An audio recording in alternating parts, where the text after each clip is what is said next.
pintles, half-inch pintles.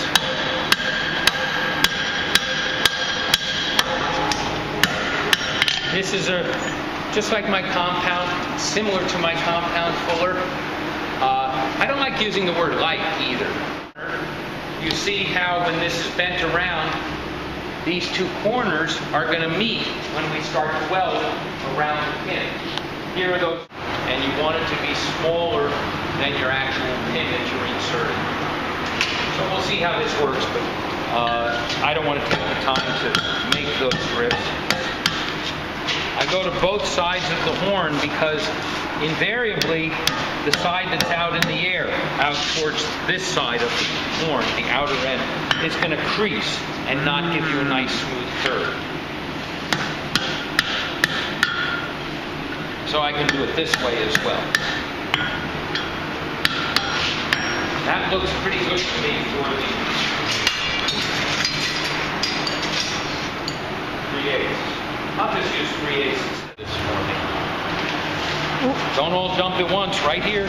Oh, right here? Yeah. Oh, okay. Oh, yeah. I think that they're paying me to be here.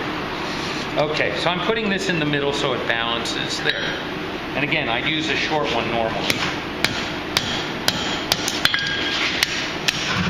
The vise approach that I use first is very important because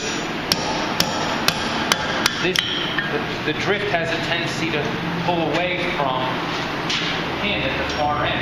But this gives you the ability to bring it right around against the pin at its furthest extent in your bent eye.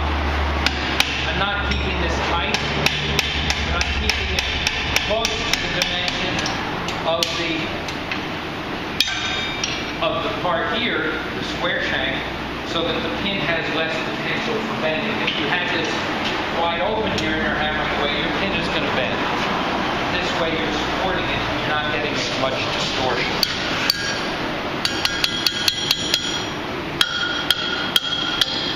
Before I take that out, let me straighten this. So you see the gap here. That's not a bad thing. That's what we want. I could close it up a little bit more, and I think that they're paying me to be here. Okay, so I'm putting this in the middle so it balances there. And again, I use a short one normally.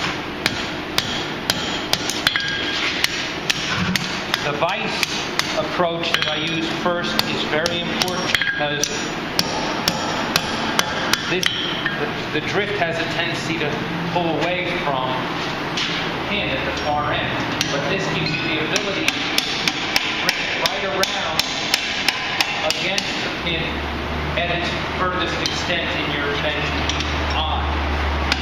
I'm not keeping this tight, but I'm keeping it close to the dimension of the part here, the square shank, so that the pin has less potential for bending. If you have this wide open here and you're hammering away, your pin is going to bend. This way you're supporting it and you're not getting as much distortion.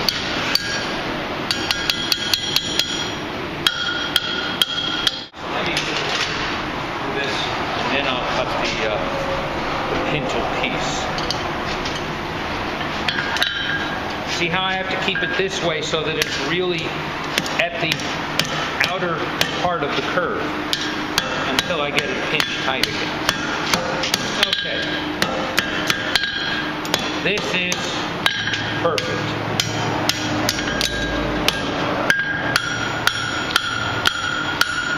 Now, as I said, were I doing this for real, I would have used a drift that was smaller than this. And then I would have pinched it around the actual pintle. This I'm using is the same size, so let's make it a full 3/8 higher plus a rich 1/8 inch. So now we'll have enough projection above our hinge to look nice. Now, you all know how to cut off on the Hardy by rolling, and then you get a nice centered crown cutoff. circles. Well, if we do this inside heated up enough that it's not going to be cold in there. I left the handle on it. I don't want to have to go looking for a short little piece in the fire.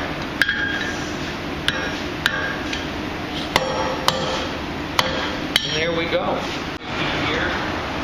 Now we insert it. You want to have this inside heated up enough that it's not going to be cold in there.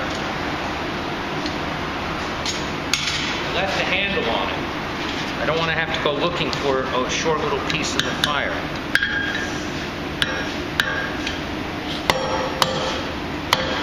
Okay, so hot metal. Watch your nose.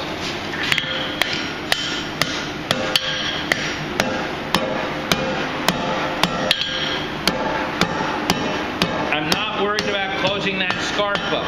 I'm not there yet. I'm here. This is where I'm focusing my energy. You see how quickly that stretched around and filled that opening. Awesome. I didn't stop hammering sooner than I would normally, so I could show you this stuff. Walk around with it. I stopped hammering when I felt it had dropped down below welding. Hot metal, watch your eyes.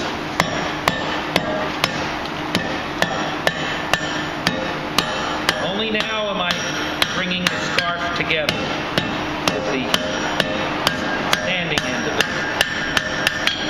Edge to edge blows. Keep rotating your hammer and your work so you don't create flats. Now,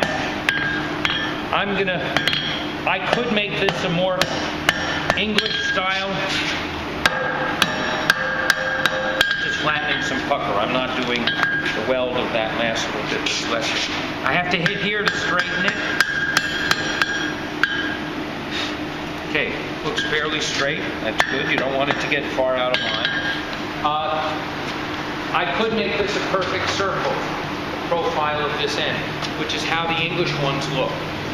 I'm going to make a Dutch one because they look different.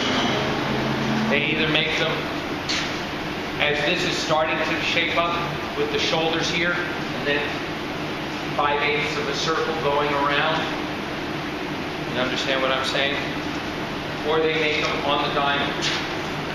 So, still with welding heat. I haven't touched that pin where it extends out the bottom end of the pintle yet. That'll be this heat. I have a good weld. I've brought it all around. Things are made well. Now I'm going to start to finish the... Watch your eyes.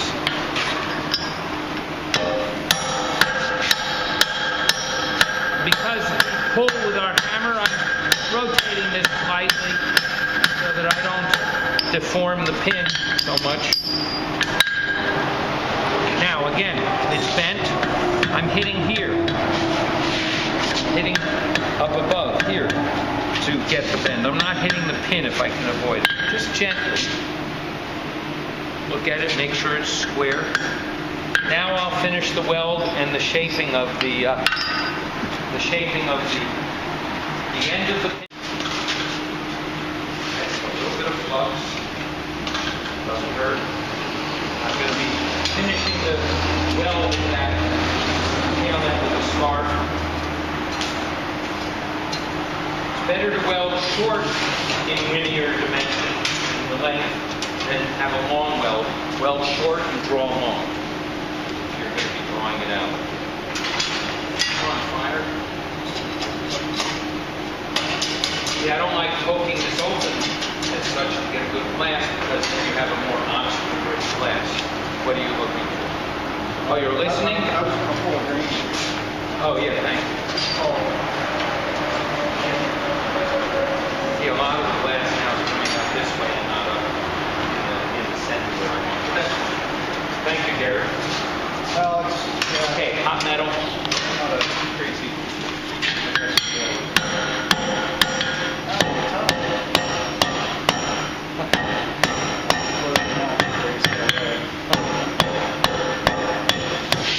The inert is what causes the pin to bend.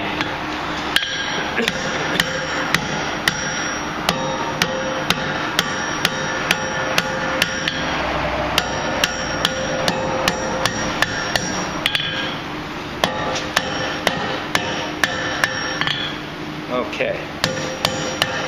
As is typical of many old ones, as well as many of mine, the shoulders don't match evenly.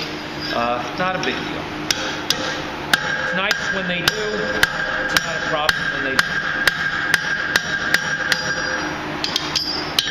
I like thick, heavy bolsters for this sort of thing. Usually I use my anvil, which doesn't move much and is easier to get your piece out of. Okay. I don't want to deform the bearing surface, so I'm not going to forge much. I'll cut this off.